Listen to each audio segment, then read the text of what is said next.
Oke, hai. Kembali lagi di podcast Temen Ngobrol Ujang. Kita akan melanjutkan mengobrol mengenai pendidikan dan kembali ke pendidikan anak, khususnya di anak usia dini gitu. Seputar pendidikan dasar dan anak usia dini, karena lingkup saya teman-temannya berada di sekitar situ juga gitu. Dan mereka yang mau ngobrol. Untuk obrolan kali ini, kita akan mengangkat kembali yang kemarin sempat viral belakangan ini soal generasi perintis ya, bukan pewaris. Nah, jadi anak itu bukan pewaris tapi perintis, di mana gizi dan pola asuh adalah pondasinya. Mungkin sudah akrab di telinga teman-teman pendengar di sini bahwa anak itu bukan tabungan, bukan juga miniatur orang tua, bukan pula pewaris tata mimpi yang gagal dari mereka juga.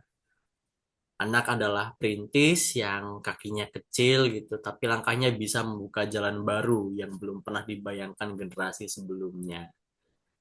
Tapi pertanyaannya gitu, apakah pondasinya sudah kita siapkan atau belum gitu untuk melepas generasi perintis ini?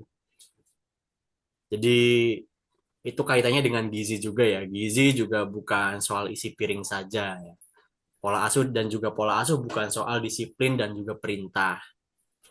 Baik gizi dan pola asuh keduanya adalah dasar tempat anak belajar tentang dunia gitu. Sebelum ia benar-benar masuk ke dalamnya. Pada episode kali ini kita akan berbincang dengan seseorang yang hidup di simpul penting antara teori, praktik dan juga pengalaman. Seorang dosen PAUD dan mengemban amanah juga sekarang jadi menjadi dekan FKIP di Unimar, sekaligus peneliti dan juga masih mahasiswa juga, tapi mahasiswa doktoral di bidang PAUD di Universitas Negeri Jakarta yang sedang mendalami kepaudannya pada kali ini. Karena membahas masa depan tidak bisa lagi menunggu anak yang tumbuh besar, maka harus dibangun pondasinya sejak dini. Ada teman saya, Bu Fitria. Oke, Bu. Assalamualaikum, Bu Fit. Waalaikumsalam Pak Ujang. Sehat. Alhamdulillah sehat. Bu Ini Fitria kebagian juga gimana? saya masuk ke hutan pustaka. Hutan pustaka adalah perpustakaan saya, Bu. Oke, Oke. gimana kabarnya, Bu? Harus sehat nggak sih? Harus Harus sehat sehat. ya. Harus sehat itu sebuah keharusan Hmm, sebenarnya. Dan bisa sebuah diupayakan gitu kan. sebuah keharusan di tengah gempuran di sana sini ya, Bu. Iya, tetap Mengurusi harus sehat.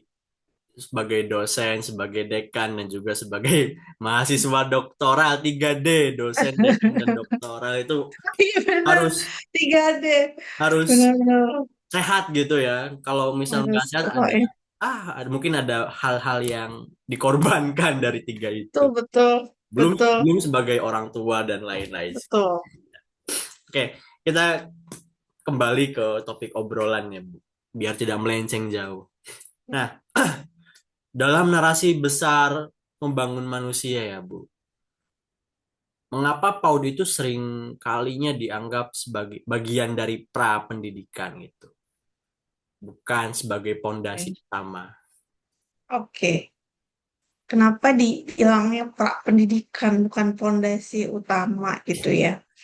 Sebenarnya itu kan pendidikan anak usia dini. Nah, Hmm. di mana anak usia dini sendiri itu yang kita ketahui bersama bahwa mereka ini berada di usia yang window of opportunity ya, jendela emas yang nggak akan bisa keulang. Kita tahu bahwa 1.000 hari pertama kehidupan itu juga sebenarnya udah masuk ke anak usia dini gitu dan sudah bisa dikasih pendidikan gitu. Jadi Hmm. kalau dibilang pendidikan anak usia dini itu dari kapan nih? Dari sejak dalam kandungan dari 0 tahun sampai dengan ada beberapa teori sih yang bilang kalau di Indonesia sendiri sampai 5 tahun, tapi menurut eh, apa education education yang learner ya itu sampai 8 tahun. Nah, mungkin Indonesia sendiri sudah mulai mengadopsi jadi dan penelitian terus berkembang. Jadi pun masuk SD juga sudah di batas usia 7 tahun ya, Pak ya. Ya, Bu. Nah, alhamdulillah Minimal sih. sekarang 7 tahun. Ya, nah kenapa disebutnya pra pendidikan gitu ya, bukan emang fondasi awal pendidikan.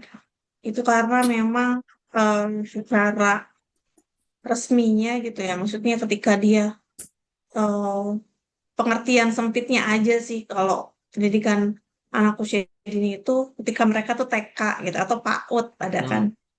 Nah, padahal enggak more than itu gitu, lebih daripada itu sejak dari dalam kandungan. Nah, inilah tugas-tugas kita nih, para agen-agen perubahan gitu ya, menyuarakan tentang hal tersebut, mengedukasi masyarakat sekitar untuk membuka pikiran dan menambah wawasan mereka bahwa ya pendidikan anak usia dini itu sejak dari kandungan bahkan ketika memilih pasangan itu juga sudah satu langkah awal kecil untuk kita mau mendidik anak kita seperti apa gitu sih Pak. Hmm. Nah, itu ya. Jadi sejak bahkan pendidikan dalam merintis anak itu harus sudah dilakukan sejak dalam kandungan gitu. Memberikannya nutrisi, asupan-asupan gizi yang baik.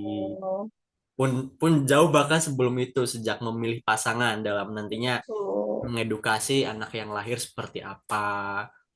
so, Kemudian dengan latar belakang pendidikan ekonomi juga finansial juga turut mempengaruhi nanti ke dalam pola so, asuh yang akan digunakan. betul.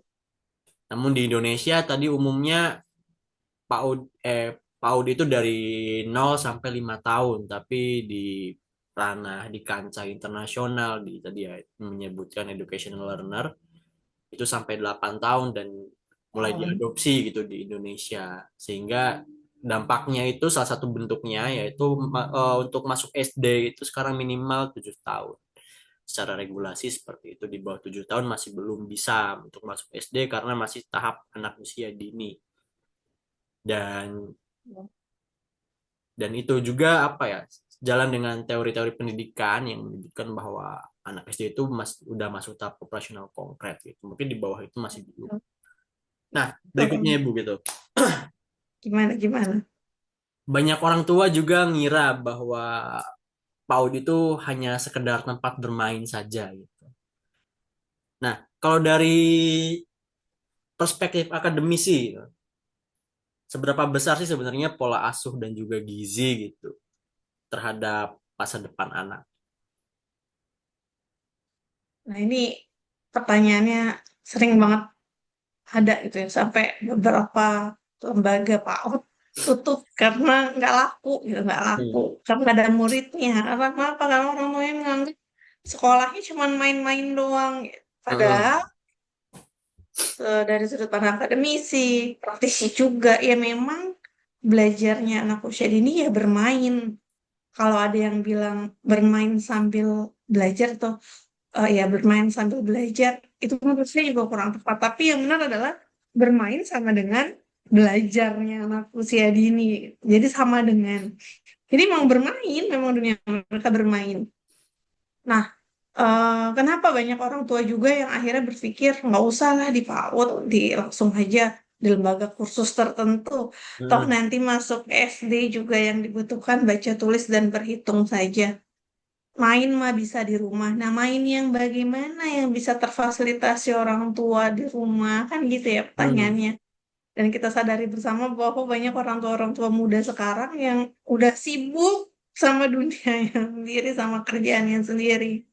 Nah, fungsi PAUD-nya ini adalah fungsi lembaga PAUD sendiri yang disediakan pemerintah, baik PAUD formal, non formal maupun informal itu untuk memfasilitasi orang tua agar anaknya bermain terstimulasi dengan baik dan sesuai dengan tepat jika orang tua memang dirasa kurang mampu gitu. Maksudnya kurang mampu adalah waktunya terbatas Hmm. gitu loh. Terus secara edukasi juga terbatas gitu. dan lingkungan rumah juga tidak mendukung akan hal tersebut. Nah, makanya ada lembaga-lembaga PAUD. Bagaimana hubungannya dengan tadi juga pasti kaitan dengan pola asuhnya kan, Pak ya? Ya, Bagaimana ketika di rumah pola asuh kita mungkin kadang manusia itu kan tempatnya sering lupa ya. hmm, Pola asuhnya mungkin maksudnya baik gitu. Maksud kita, niat kita baik, maksud kita baik. Tapi mau kita baik, tapi kan belum tentu itu yang dibutuhkan anak, yang dimau anak. Nah, makanya dengan lembaga PAUD sendiri itu dengan beberapa program edukasi seperti parenting itu kan bisa memfasilitasi orang tua agar back to the track gitu loh, balik lagi ke tracknya pola asuh bagaimana sih yang baik untuk anak kita, lebih mengenali anak kita sendiri seperti apa, dan pola asuh yang eh, dibutuhkan anak itu pola asuh yang membentuk cinta, karena cinta itu akan membentuk sebuah karakter sampai dia nanti besar. Nah, bagaimana dengan hubungan gizi di dalamnya? Pola asuh ini juga nggak cuman pola asuh itu kan merawat dan mendidik gitu ya. hmm, Nah, merawat juga kan membutuhkan makanan yang baik, yang sehat. Tadi kalau kata Pak Ujang di awal nggak cuman sekedar isi piringku gitu. hmm, More than itu ada cinta di dalamnya. Ketika mau masak nasi juga ibu udah banyak berdoa, banyak berharap tuh sambil masak nasi itu kan. hmm, Semoga anak-anak saya makan ini sehat. Nah, di situ juga ada ketika ngulek gitu. Nah, jadi pola asuh dan gizi berperan di dalamnya. Dan jauh sebelum itu juga ketika dalam kandungan, ya kan. Walaupun misalnya si ibu suka banget makan seblak gitu, Pak Uja. nah, Suka banget minum kopi, suka banget parah gitu. Tapi ketika mengandung itu kan, she try to give the best of the nutrition to uh, ya kids gitu ya. Kita nyoba untuk berusaha ngasih yang terbaik buat anak kita dalam perut. Dikurangin lah makan seblaknya gitu kan. hmm, Vitaminnya mulai diminum. Nah, ini juga sudah secara disiplin diminumnya. Nah, pola asuh juga mulai terbentuk tuh dalam kandungan. Kapan, jam berapa waktunya sarapan, mulai on time. Yang tadinya makannya udah suka kue, mau makan jam berapa ya. Cuman ini mikirin si bayi dalam kandungan. Nah, ternyata pun Pak Ujang dan hmm, teman-teman ngobrolnya Pak Ujang nih, teman-teman ngobrol Ujang, apa yang kita makan ketika kita hamil itu akan terekam loh ke si anak. hmm, Sampai nanti mereka ketika MPASI awal tuh mereka akan tahu, ini kayaknya pernah merasakan rasa ini dulu dalam perut. hmm, hmm, Oh ini wortel namanya, kan pas dia lahir udah kasih tahu wortel. Makanya ketika dalam kandungan pun kita sering ajak ngobrol, kita mau makan wortel, mau makan daging segala macam. Nah, itu kita sudah ajak ngobrol. Gitu, Pak Ujang. Jadi ya sangat berkaitan eh, antara pola asuh, kecukupan gizi, gizi, dengan nanti pembentukan karakter si anak ini ketika dia tumbuh, itu akan sangat berkaitan. hmm. Gitu. Nah, itu ya. Jadi ya kalau ada orang-orang yang bilang PAUD itu cuma bermain, ya memang dunianya itu bermain gitu kan.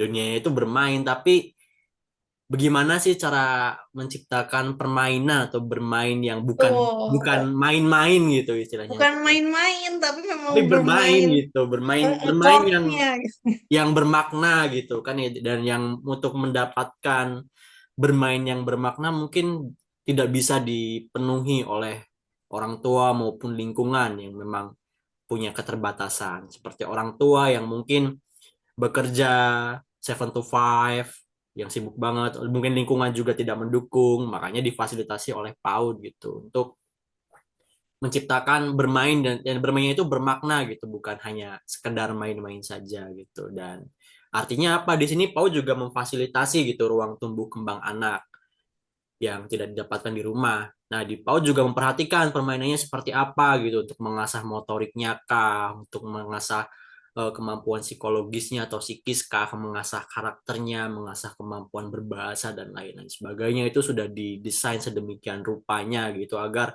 aspek-aspeknya tadi itu berkembang, dan mereka pada akhirnya bisa siap gitu untuk belajar di jenjang berikutnya di SD gitu. Nah, Dan juga pola asuh yang dibentuk tadi itu ya, yang tadi saya dapatkan dari Bu Putri, ya itu sejak dalam kandungan gitu, termasuk memilih makanan untuk calon bayinya seperti apa yang tadinya suka seblak gitu ditahan gitu untuk memberikan nutrisi sebaik mungkin bagi bayi pun ketika memasak nantinya juga gitu teman-teman ketika memasak tidak sembarangan memasak gitu tetap memperhatikan kandungan ataupun asupan gizinya memasaknya dengan Betul, hati-hati gitu tidak memasukkan mungkin bahan-bahan pengawet bahan-bahan kimia yang belum betul. untuk belum diperuntukkan untuk anak pada usia-usia awal Usianya. 10 tahun kelahiran gitu. Nah, kemudian Bu, kan tadi disebutin ya bahwa pola asuh dan gizi itu menjadi dua hal yang penting gitu dalam menyiapkan anak agar bisa survive sebagai perintis gitu. Nah, konsekuensinya apa sih Bu gitu kalau misal pola asuh dan gizi ini tidak dipenuhi secara optimal sejak dini? Oke. Konsekuensinya apa? Ini yang jadi isu pembahasan secara global sih ya tentang eh, stunting. Sebenarnya nggak cuma stunting kan ada malnutrisi lainnya kayak malnutrisi atau misalnya dia overweight itu juga salah satu dari bentuk ketika kita tidak aware sama gizi si anak. Karies gigi banyak dan macam-macamnya. Nah, efeknya apa? Tentu saja nanti secara tumbuh kembangnya ini tidak bisa bertumbuh dan berkembang sesuai dengan yang seharusnya gitu, tahapan perkembangannya. Nah, ketika sekolah juga mulai sekolah juga banyak izinnya gitu. Hmm, Nah, ini nih masyarakat kita tuh masih masih beberapa masih familiar sama yang kalau anak sering demam itu nggak apa-apa gitu tuh Pak Ucap. hmm, Mau gede namanya. Sedangkan nggak gitu ya. Sering demam itu kan tandanya berarti ada virus yang masuk ke hmm, tubuhnya atau ada suatu hal yang perlu kita waspadai ketika itu terjadi secara berulang-ulang. Kok pilek terus anak saya? Enggak kok, emang begini gitu. Saya enggak gitu, pasti ada something gitu. Nah, efeknya akan seperti itu. Nah, baik nanti ketika anak kita mau jadi pewaris maupun perintis, kita kan harus mempersiapkan itu ya, hmm, Pak Wija. Pewarisnya tentu saja kita berharap mereka menjadi pewaris dengan eh, daya juang yang luar biasa gitu. Pewaris yang punya pengetahuan, kebiasaan hidup sehat yang baik, gizi seimbangnya juga baik, dan bukan pewaris akan kemiskinan pola asuh, mental health gitu kan, hmm, malnutrisi, atau bahkan ketimpangan dalam memperoleh akses pendidikan. Nah, agar mereka nanti tumbuh menjadi seorang yang memang tough. Jadi kita waris ini apa nih? Kalau misalnya yang di luar sana ya, motivator cilik kita, Masya Allah luar biasa. yang yang mengeluhkan seorang perintis padahal dia pewaris. Nah, kita juga bisa membentuk anak kita itu menjadi hmm, seorang pewaris tadi. Walaupun yang diwariskan adalah kebiasaan-kebiasaan baik hidup, kebiasaan hidup yang baik dan sehat, agar mereka menjadi perintis yang luar biasa nantinya, perintis untuk apa yang mereka cita-citakan ketika mereka dewasa nanti. Tuh. Jadi efeknya pasti akan berkepanjangan, Pak.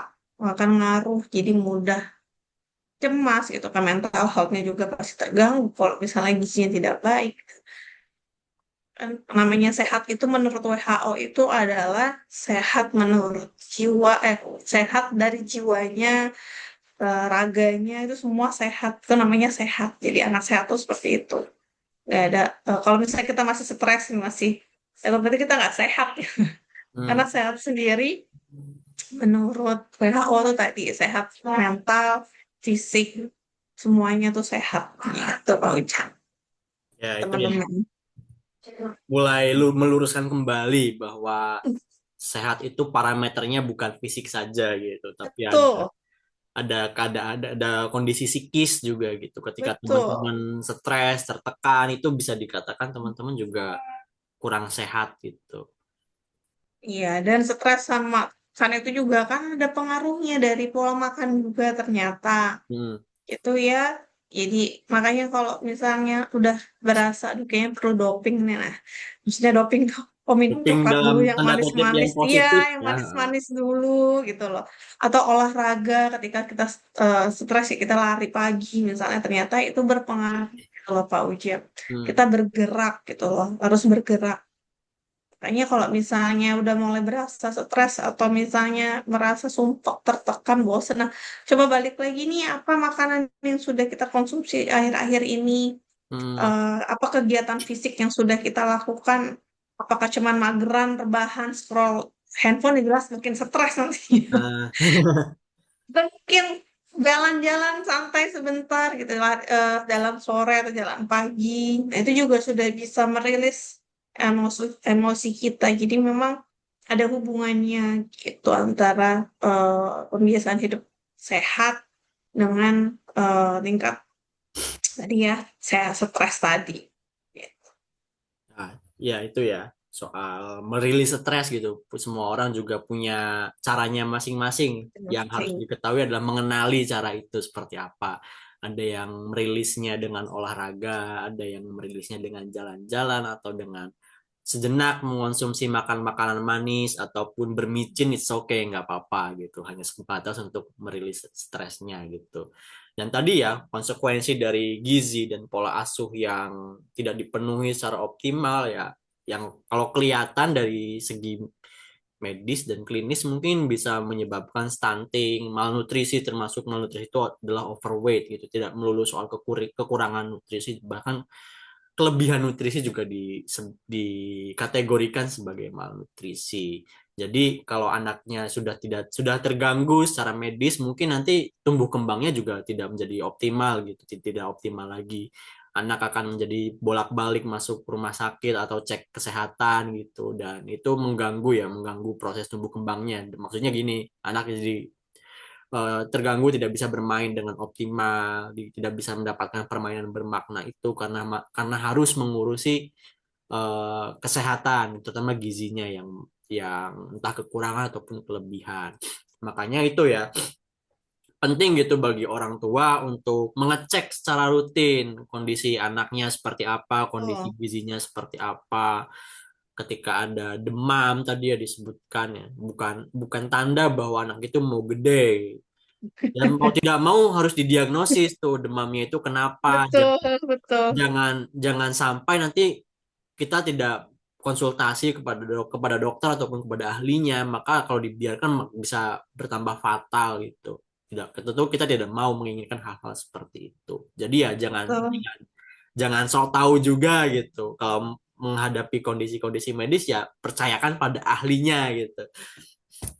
Nah, jadi tadi ya kaitannya juga nanti pada akhirnya gitu. Anak juga akan mewarisi juga gitu. Mewarisi bukan mewarisi melulu soal materi gitu, tapi soal hal Betul. kebaikan, soal pikiran dan juga idealis yang mungkin sesuai dengan atau cocok dengan kebutuhan anak bisa digunakan untuk survive pada akhirnya gitu, untuk merintis apa yang dia kehendaki, apa yang dia mau. Nah, terus Oke, Bu, betul. Ya gimana? berikutnya ya, kita kan juga sering bicara soal mewariskan masa depan pada anak gitu. Tapi gimana sih Bu, jika justru ya anak-anak itu yang harus menyiapkan jalan baru yang belum pernah dilalui orang atau merintisnya ya. Oke. Oke, keren pertanyaannya, Mas. Tapi sebenarnya ini juga ada kaitannya dengan yang Mas Ujang bilang, Pak Ujang bilang tadi di awal ya, kalau anak itu bukan miniatur orang dewasa, yang artinya memang kalau kita sudah berusaha, ada beberapa hal yang memang sudah kita kontrol, tapi ternyata itu di luar, hasilnya itu di luar kendali kita. Nah, itu memang udah, berarti kan udah eh, jalannya gitu gitu ya. Hmm. Jadi mas sebagai orang Hmm. tua kita siapkan apa? Siapkan yang paling baik, lingkungan yang terbaik, pendidikan yang terbaik. Nah terbaiknya baik lagi nih versi kita atau versi anak gitu. Jangan Hmm. maksain juga. Saya mau nih anak saya jadi apa namanya? Jadi konsultan misalnya gitu, konsultan pajak yang luar Hmm. biasa hebat, cerdas. Tapi kita paksain padahal bukan di sana dunianya. Nah, kita juga sebagai orang tua harus jeli lihat apa sih bakat dia, apa sih maunya dia gitu. Nah, itu baru kita arahkan. Nah, kalau misalnya itu belum dan di usia dini itu memang fasenya kita coba-coba semuanya, Pak Hmm. Ujang dan teman-teman. Jadi coba dulu maksudnya, oh anaknya mau ikut les renang, oke kita les renangin selama sekian bulan kita lihat progresnya. Oh, oke dia enjoy, dia bisa ikutin beberapa kompetisi juga, oke enjoy. Nah, baru nanti kita terapkan, berarti memang dia di sana dunianya.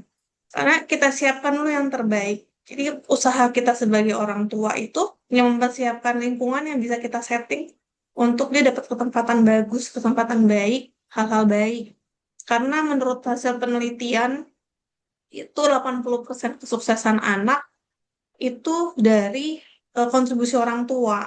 Yaitu dalam tiga hal. Yang pertama pola asuh, yang kedua gizi, dan yang ketiga hal-hal yang memang sudah bisa upayakan kayak pendidikan gitu, lingkungan rumah gitu ya. Hmm. Terus waktu yang kalau pola asuh berarti masuknya ke quality time sama keluarga, bagaimana orang tua mendidik, menanamkan nilai-nilai karakter di dalamnya. Itu 80% memang dari orang tua. Sambil kita doakan karena memang yang tahu akhirnya si anak kita jadi apa. Kan ada nih orang tua perasaan udah disekolahin bagus-bagus, udah dikasih pendidikan yang baik, udah ini kok hasilnya begini sih nak, gitu kan ada orang tua Hmm. yang kayak gitu ya. Nah, artinya memang berarti ada hal-hal yang di luar kontrol kita.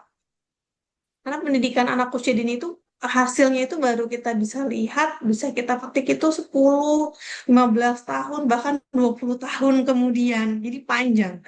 Jadi kalau jadi orang tua, udah siap belum jadi orang tua? Sabar nggak nunggu lihat hasilnya gitu ya?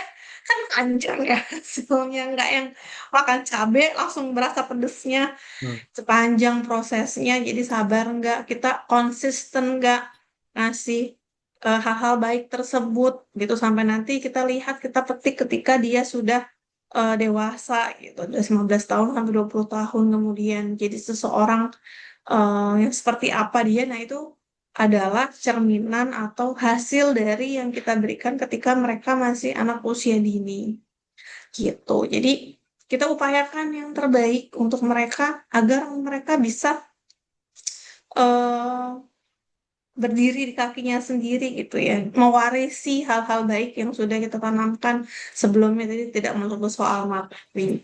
Nah, tadi kalau misalnya ada orang tua udah disiapkan nih perusahaan perusahaan CV hutan pustaka misalnya anaknya Pak Ujang. Ya udah nggak Hmm. apa balik lagi kita sebagai orang tua emang harus banyak sabar, banyak legowo, banyak belajar gitu ya. Tapi kita upayakan ketika mereka usia dini, kita kasih hal-hal yang baik, gizi yang baik, pola asuh yang baik, lingkungan yang baik gitu. Nanti mereka besarnya sambil kita doakan yang baik-baik gitu karena kita Muslim ya. Hmm. Kita kita doakan mungkin kalau yang beberapa keyakinan masih dipakai tirakat gitu. Ini di rumah dia nggak ada tapi dipuasain gitu ya anaknya. Itu kan suatu upaya namanya ya, suatu usaha orang tua untuk memohon hal-hal baik nantinya ketika mereka dewasa gitu. Tapi kalau misalnya nggak kita sudah siapkan warisan-warisan berupa materi atau harapan-harapan kita yang nanti mau jadi apa, nah itu juga kita harus siapkan juga ruang hati untuk mengikhlaskan jika itu tidak terjadi gitu, itu tidak sesuai dengan keinginan kita. Balik lagi fitrahnya adalah anak itu bukan miniatur kita. Apa kalau puisinya Khalil Gibran? Saya tidak mengikuti, jujur aja Oh Bu. enggak ya. Anak itu bagaikan anak panah yang mereka tuh punya tujuannya sendiri mengikuti arah angin. Cuma kita usahakan yang terbaik. Tuh, kita upayakan yang baik, kita kasih yang baik-baik dari mulai pola asuhnya, lingkungannya, dan gizinya. Gitu sih Pak Ujang. Hmm. Tinggal kita praktekin nih Pak Ujang. Kita kan sama-sama nanti. Kayak anak saya juga masih 4 tahun, kita usaha kasih yang Hmm. pendidikan yang bagus, yang baik, yang sesuai dengan karakternya dia gitu. Kita lihat karakter dia seperti apa, artinya kita hobinya dia apa. Nah, itu kita pilah-pilah, kita lihat, kita cari sampai nanti mungkin dia satu masa itu oh ya ini kayaknya saya serius di sini, saya mau di sini. Tapi kalau usianya itu masih tahapnya kita coba-coba, kan anak usia Hmm. dini itu kan crush-nya tinggi ya, Pak, rasa ingin tahunya tinggi. Mau coba ini dong, mau coba ini dong, mau Hmm. coba ini. Nah, kita tugasnya mengarahkan. Kita batasi mungkin, terus kita lihat perkembangannya selama seberapa bulan. Ngobrol sama gurunya di sekolah, anaknya gimana, sukanya apa. Nah, nanti kita mungkin dia mau les, kita lesin atau kita ikutin ekstrakurikuler yang memang mendukung bakatnya dia dan lain sebagainya sebagai bentuk upaya kita menanamkan mewarisi hal-hal baik tersebut gitu sih. Nah, itu ya teman-teman. Jadi orang tua mau orang tua yang baik menyiapkan ya, menyiapkan kebutuhan anaknya, juga menyiapkan hal-hal yang baik untuk anak agar mereka bisa Tapi perlu digarisbawahi itu Pak eh, Ujang, orang tua yang baik. Nggak, orang tua tuh semuanya baik pasti. Nah, tapi indikator baiknya itu kan setiap orang beda-beda ya. ya Oke, kita try to jadi baik gitu untuk orang tuh versi terbaik kita lah sebagai orang gitu lah. kalau Dan nanti semua jadi orang orang tua. tua baik tidak ada kasus penelantaran anak, Bu. Betul, betul sih. Betul. Jadi ya saya batasi Tapi juga kan gitu orang tua yang baik balik gitu. lagi kan ada indikatornya Pak Ujang Nah, artinya. Ada indikator yang menyatakan dia tidak baik. hmm, Ya kan? Jadi balik ya, lagi ya. ke indikator baiknya itu seperti apa. Nah, itu ya orang tua mau apa ya? Orang tua mesti menyiapkan gitu, menyiapkan hal terbaik untuk anaknya gitu, agar Nah, mereka bisa survive. ini Dan agak berat juga ya pembahasan kita. Ternyata kok berat ya, Pak Ujang. ya biar biar Jadi bermanfaat orang gitu, biar jadi berilmu orang tua gitu. gitu kan. Hmm. Biar biar tidak apa ya, biar tidak sia-sia teman-teman pendengar ini mendengar bukan nyeping belaka gitu, tapi menghasilkan obrolan yang berbobot. Nah, di situ ya emang anak itu terutama di usia dini senang mencoba berbagai macam hal gitu, dari hal-hal yang mungkin menurut kita sangat berpotensi sampai menurut kita tidak berpotensi sama sekali. Tapi orang tua hendaknya ya memfasilitasi gitu apa yang diminati oleh anak kita. Siapa tahu memang rezekinya ada di situ gitu dan kita hanya bisa mengarahkan seperti apa untuk kedepannya, diberikan penjelasan-penjelasan mungkin ini potensinya loh nak, kalau misal kamu terjun ke dunia yang kamu tertariki sekarang, kedepannya kemungkinan terjadi hal-hal ini, buruknya kayak gini gini gini, tinggal kamu milih mau mendalami itu atau tidak. Mungkin itu bisa disampaikan ketika anaknya sudah mulai bisa diajak ngobrol lah, entah itu SD ataupun Oh. SMP. Tapi kalau ketika masih PAUD dia belum ngerti gitu, belum ngerti kan soal kamu ke depan kalau kayak gini bisa jadi kayak gini gini gini gini, kemungkinan buruknya kayak gini gini gini ya, mungkin beberapa Bisa loh, Pak Ujang. nggak ya Bisa, cuma mungkin nggak semua anak bahasanya gitu ya. Cuma mungkin bahasanya di di apa ya? disederhanakan gitu Iya, disederhanakan. Betul, betul. yang mudah dipahami oleh anak seusianya Mm-mm. gitu. Ada juga yang bisa menerima informasi itu dan juga ada yang belum bisa. Belum bisa.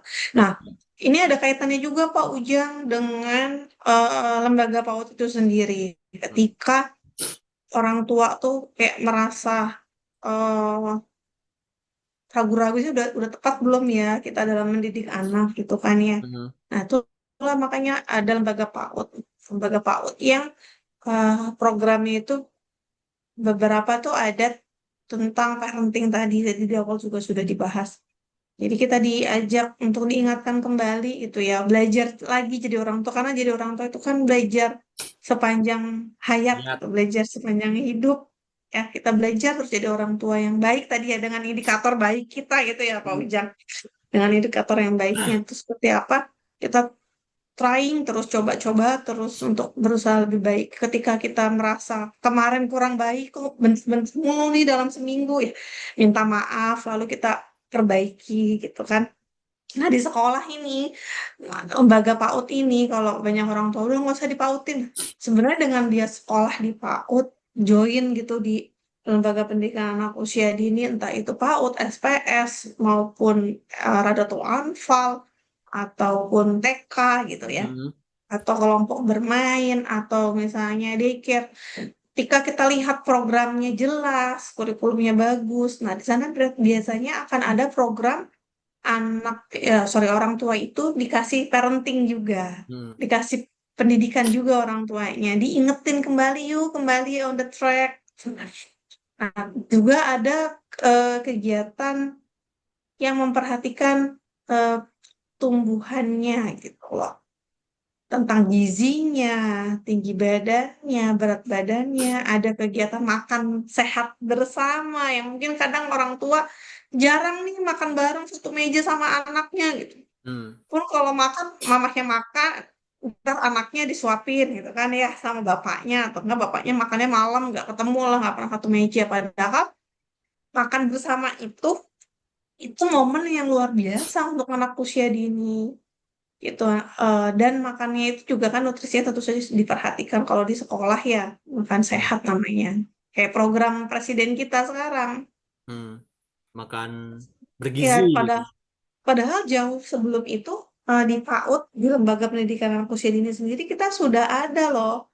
Mungkin Pak Ujang ingat nggak dulu waktu TK tuh setiap hari Jumat atau setiap hari Sabtu ada kegiatan makan bareng-bareng. Ya, masih ingat. Ya kan, sekolahnya masak gitu kan. Maksudnya makanan dapat dari sekolah. Jadi kita nggak usah bawa makanan.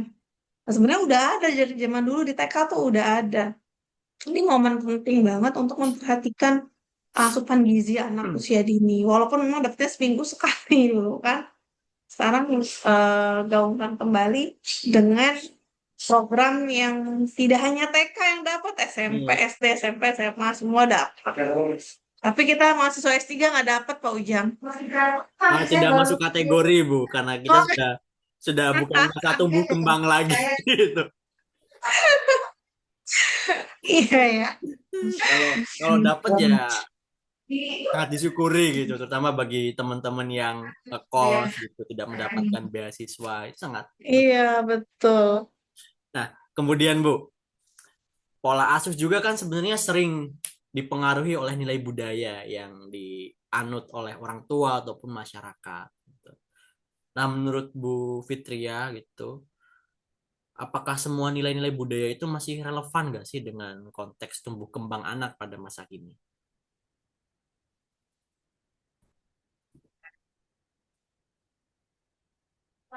Kenapa nilai budaya dan pola asuh? Nah, nilai budaya apa yang Pak Ujang ingat sampai sekarang dengan pola hubungannya dengan pola asuh coba? Ya, misalnya kalau dengan pola nilai-nilai budaya gitu, kaitannya dengan kepercayaan gitu. Misal kayak nggak boleh nggak boleh keluar saat udah maghrib gitu, bahaya gitu. Ada mitos-mitosnya kayak diculik kalong wewe gitu atau apa. Itu kan sebenarnya melatih juga untuk disiplin sebenarnya gitu, disiplin pada anak. Kalau misal kamu punya punya batasan waktu untuk bermain itu siang hari gitu. Misalnya itu Oke. gitu. Ya, kayak harus apa namanya, harus tidur siang kalau enggak nanti darah putihnya lebih banyak daripada darah merahnya ya. Nah, bisa Saya kayak dulu ingat gitu. waktu SD.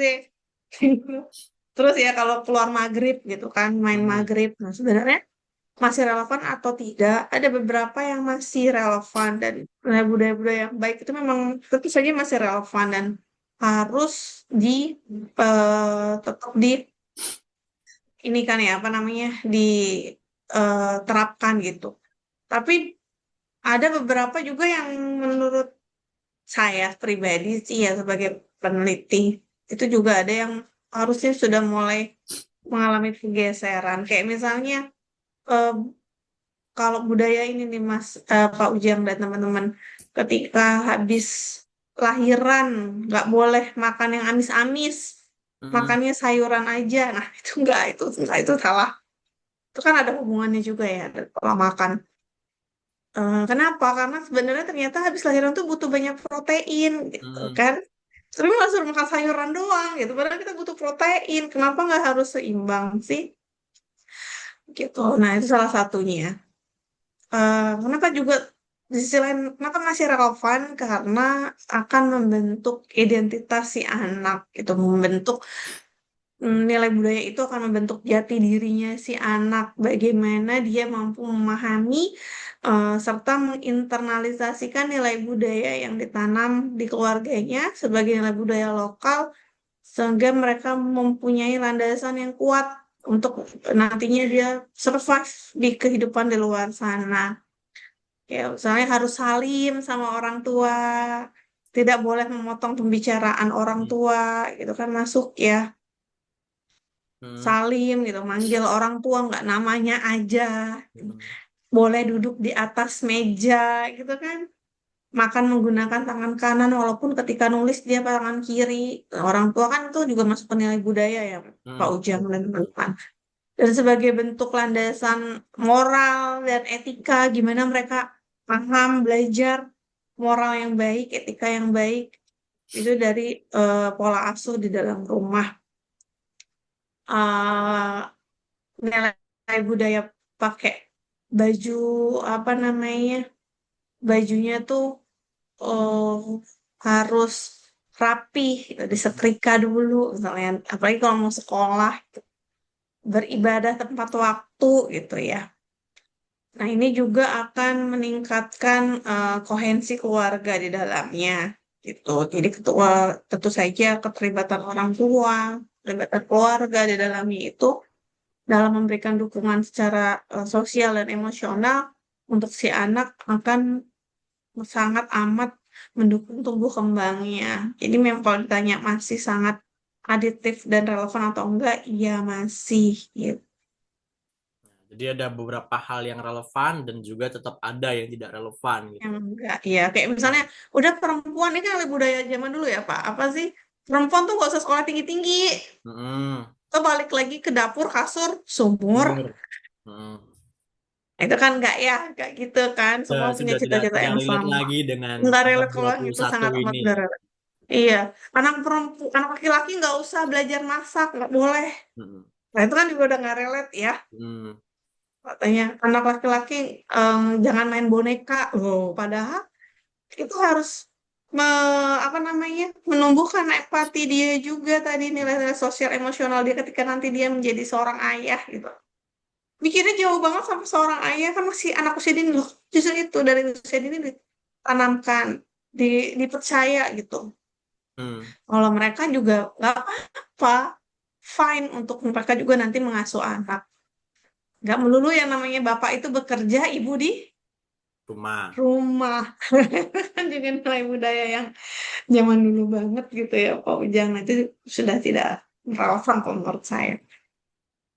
Ya itu ya. Jadi tetap walaupun apa ya anak laki-laki masih bermain boneka sebenarnya tidak apa-apa gitu. Tapi Nggak apa-apa. jangan jangan sampainya itu apa? Jangan sampai menjadi pintu gerbang gitu untuk pintu gerbang ini. Maksudnya pintu gerbang ke dalam penyimpangan gitu. Biasanya kan Nah, makanya tugas menjadi orang tua dan potensi guru gitu. kan di dalamnya. Tetap Ya tetap kan ya? mengarahkan gitu, tetap menjaga Betul. menjaga agar Semarah dan menjaga. agar Anak mendetrek tadi ya. perempuan, Hmm. iya, anak perempuan nggak boleh suka Power Rangers misalnya. Hmm. Loh, kenapa? Gitu kan. Tapi nanti diarahkan. Tetap Dulu anak diarahkan saya itu gitu. sepupunya sepupunya laki-laki. Pak Hmm. Ujang, anak saya sepupunya itu beli, sukanya sama Spider-Man, beli Hmm. tas Spider-Man. Dia bilang, aku juga mau Spider-Man.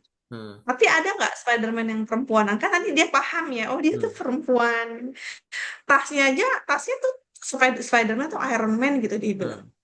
Terus tanya Iron Man itu apa? Nah, kan tugas kita di situ ya. Gak Menjelaskan yang nggak gitu. melarang, tapi iya menjelaskan mau, boleh. Tapi ini biasanya laki-laki yang suka karena dia laki-laki. Nanti dia akan mengklasifikasikan sendiri. Oh iya ya kan aku perempuan gitu. Hmm. Berarti sukanya ini. Nah, sepupunya juga sama yang cowok. Nah, saya tuh suka princess. Dia akan mengarahkan sepupunya. Aku perempuan jadi aku princess. Kamu laki-laki, kamu prince katanya. Hmm. Pangeran. Diarahkan sendiri. Gitu sih.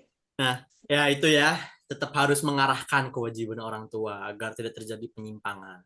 Nah, selanjutnya ya kita tadi masuk ke gender gitu. Terus gimana sih Bu keterlibatan laki-laki itu dalam pengasuhan anak usia dini di posisi masyarakat kita saat ini gitu? Apakah masih ada resistensinya atau enggak?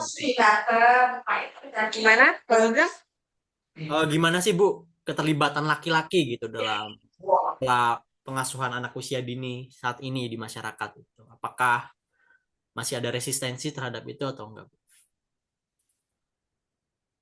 Mengenai keterlibatan laki-laki dalam mengasuh anak usia dini. Gitu.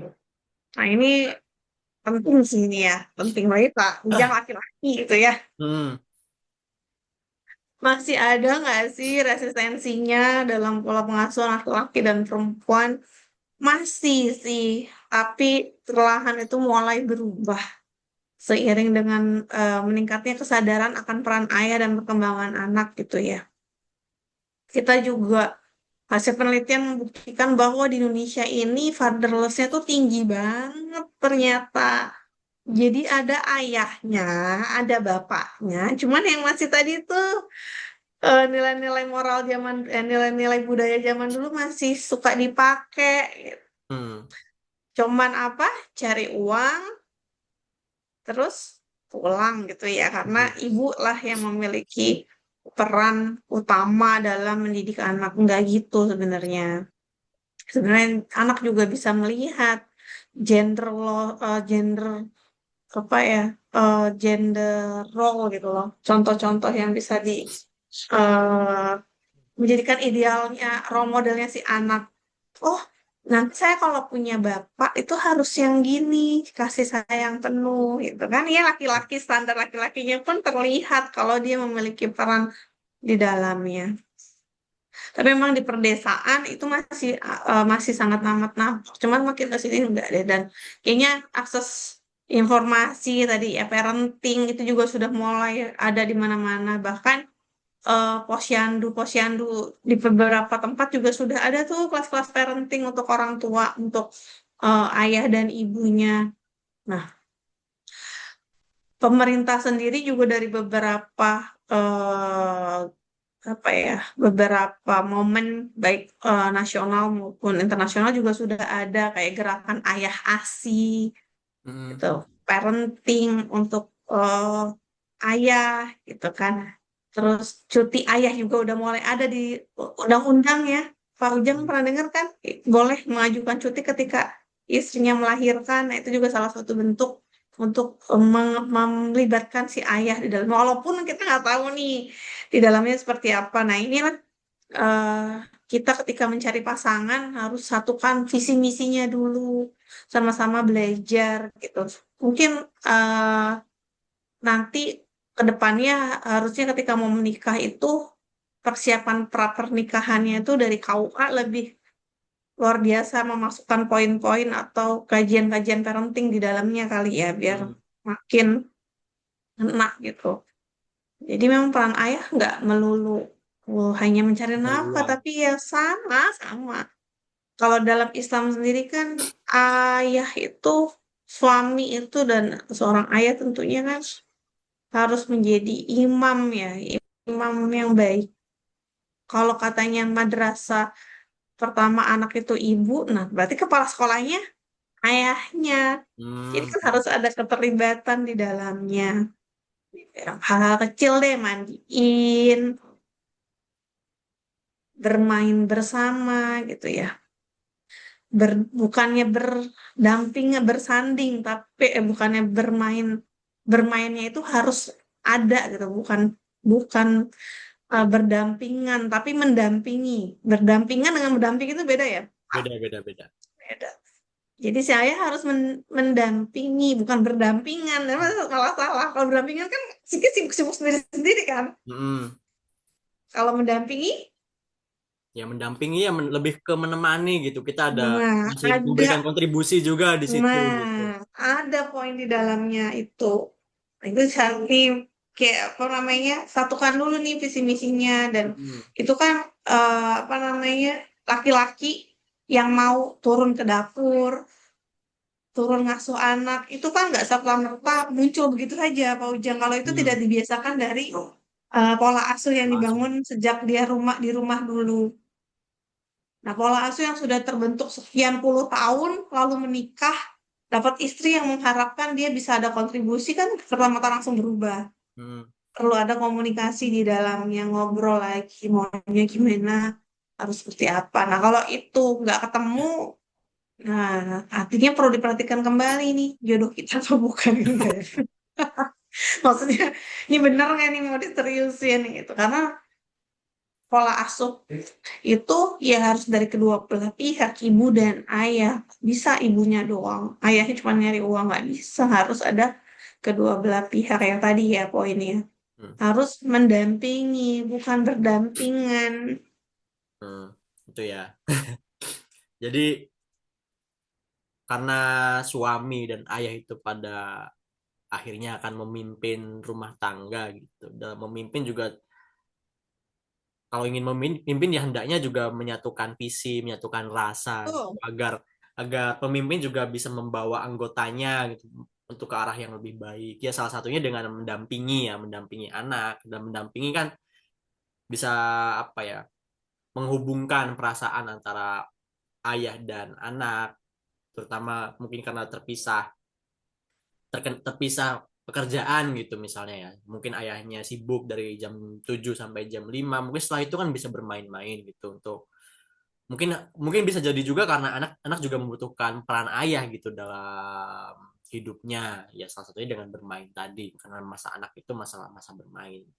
Tapi mungkin ketika SD mungkin apa ya, perannya akan berubah sesuai betul, berubah. dengan kebutuhan anak. Mungkin akan lebih menjadi teman ngobrol atau apa. Nanti ketika dewasa juga perannya berganti lagi. Tapi tetap harus ada peran ayah gitu ya dalam Betul, parentingnya gitu. Tidak bisa dibebankan betul. tidak bisa dibebankan begitu saja kepada ibu gitu. Harus Ibunya. seimbang antara ayah dan ibu gitu. Walaupun itu menjadi Ya, tanggung jawab ayah juga gitu selain betul, memberikan kenyamanan bagi anggotanya. Nah, kemudian betul. eh, apa sih yang harus dipahami masyarakat tentang PAUD agar berhenti melihat sebagai tempat penitipan anak belaka gitu? Dan masyarakat juga mulai melihatnya sebagai fase krusial dalam merintis masa depan. Iya. Harus sama-sama kita gaungkan ya, harus sama-sama rajin-rajin lah kita. Ini salah satu bentuk ikhtiar saya nih, biar Hmm, didengar orang gitu kan ya, bahwa PAUD itu ya memang pondasi awal, tadi nggak akan bisa diulang lagi. Apalagi tadi eh, balik lagi ke materi kita ya, hmm, pewaris atau perintis bagaimana eh, dilihat dari gizi dan pola asuh di dalamnya, perannya itu seperti apa. hmm, Ketika anak memang mengalami malnutrisi, salah satunya tadi ada overweight, ada stunting di situ, lalu ada malnutrisi itu sendiri. Dia ketika dia stunting, dia kita fokuskan ke stunting ya, memang di Indonesia ini masih banyak banget stunting. Ketika mereka usia 2 tahun, itu sudah tidak bisa lagi dirubah. hmm, Artinya apa yang kita tanamkan, apa yang kita kasih gizinya, rangsangan terbaik, stimulus terbaik dari sejak di dalam kandungan sampai dengan usia hmm, eh, 2 tahun, 1.000 hari pertama kehidupan lah. Oh, suka kan ya dengar digaung-gaungkan sama pemerintah 1.000 hari kehidupan gitu. Karena ya itu tadi setelah 2 tahun itu nggak bisa dirubah anak stunting. Oh dia stunting udah 2 tahun ya berarti udah stunting. hmm, Ketika sebelum 2 tahun pasti akan dibilang oh ini kalau nggak sama-sama kita perbaiki bisa stunting gitu. Artinya belum stunting. hmm, Nah, apa kalau misalnya sudah stunting gimana? Tentu saja nanti dia tumbuh secara fisiknya paling pendek gitu ya, tidak proporsional lah tinggi badannya. Lalu kalau secara konsentrasinya juga menurun, hmm, kesehatannya juga pasti mudah sakit, bolak-balik sakit lagi. Sakitnya itu pasti terganggu ya, Pak. Bisa bayangkan ketika kita kerja punya teman dikit-dikit sakit lagi, dikit-dikit kan ganggu teamwork gitu kan. hmm, Nah, tentu kan akan ke arah sana panjang melihatnya. Itu tidak akan bisa dirubah. Nah, makanya ayo bareng-bareng kita berikan pendidikan terbaik untuk anak kita dampingi yang terbaik. Jika kita memang merasa kurang maksimal di rumah, kita bisa bareng-bareng mendidik anak kita lewat lembaga pendidikan anak usia dini, entah itu PAUD tadi ya, hmm. eh, formal, informal maupun non formal, SPS, Radatul Anfal, TK gitu. kelompok bermain. Nah, kita titipkan mereka di sana. Titipkan ini artinya bukan serta-merta udah lepas sudah selesai. Kita juga harus bareng-bareng lihat kembali.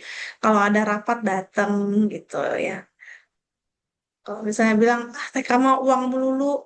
Padahal enggak kan untuk menunjang eh menunjang apa namanya?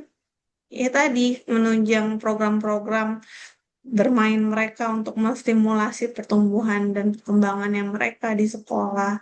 Maka tadinya kita berusaha untuk memberikan yang terbaik, mewarisi hal-hal baik, lingkungan yang baik, lingkungan sekolah yang baik, lingkungan rumah yang baik, pola hidup sehat yang baik, dan hal-hal baik lainnya. Sambil terus kita doakan agar dia bisa berdikari ketika dia besar dan sehat. Sehat menurut versi WHO ya, menurut sehat lahir maupun batinnya.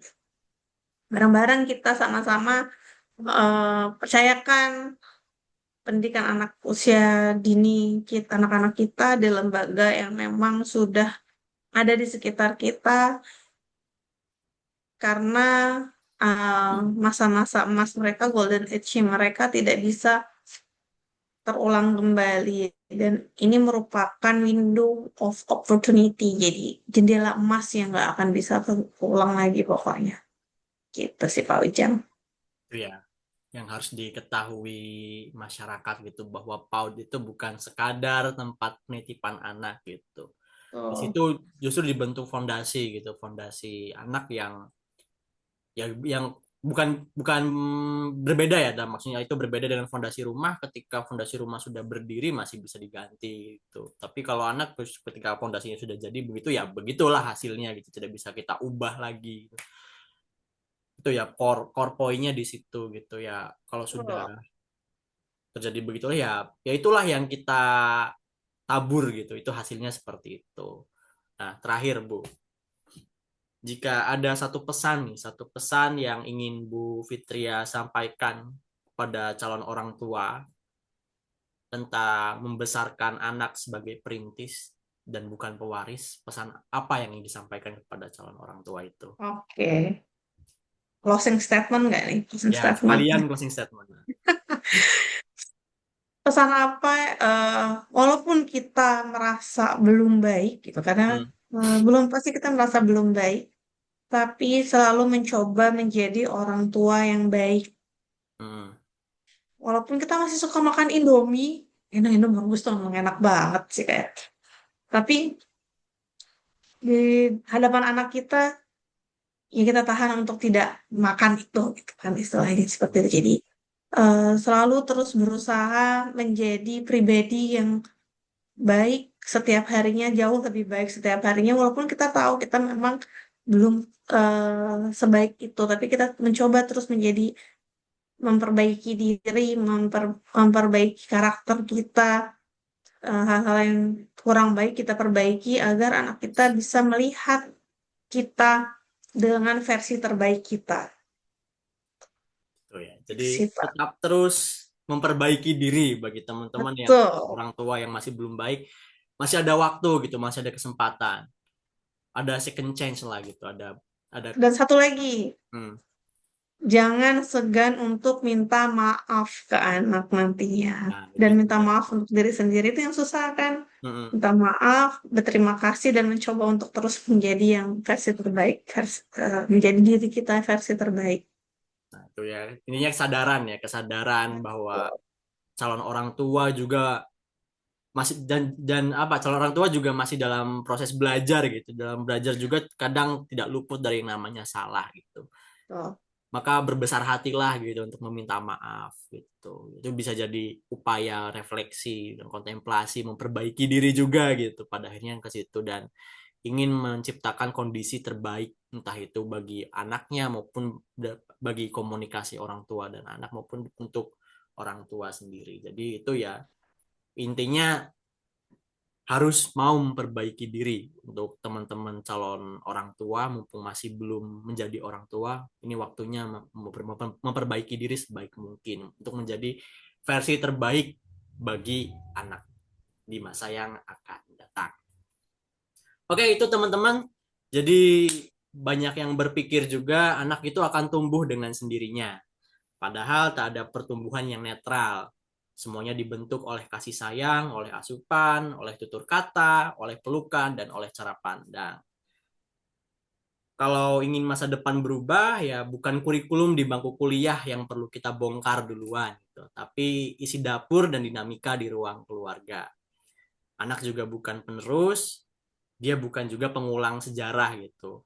Anak adalah awal yang baru, dan masa depan itu bukan mereka yang menunggu giliran, tapi mereka yang sedang merangkak sambil mengajukan pertanyaan-pertanyaan yang paling jujur.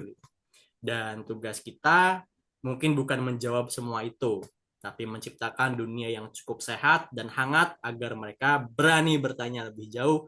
Itu terima kasih teman-teman sudah mendengar obrolan kita pada episode kali ini. Mudah-mudahan menjadi modal, salah satu modal penting terutama bagi teman-teman yang mendengar ini posisinya sebagai calon orang tua gitu. Sampai jumpa di episode berikutnya dengan obrolan-obrolan menarik lainnya. Tetap terus diikuti podcast teman ngobrol Ujang dan terima kasih sampai jumpa lagi. Salam sehat. Terima kasih Bu Fitria sudah Terima menemani kasih, Pak saya ngobrol Ujang. pada episode kali ini. Mudah-mudahan Terima bermanfaat juga kasih. bagi Bu Fitria. Ya, terima kasih Pak Ujang dan teman-teman teman ngobrol Ujang. Semoga bermanfaat, tidak maksud menggurui karena kita semua proses belajar. Terima kasih, sehat-sehat, salam sehat. Sampai jumpa.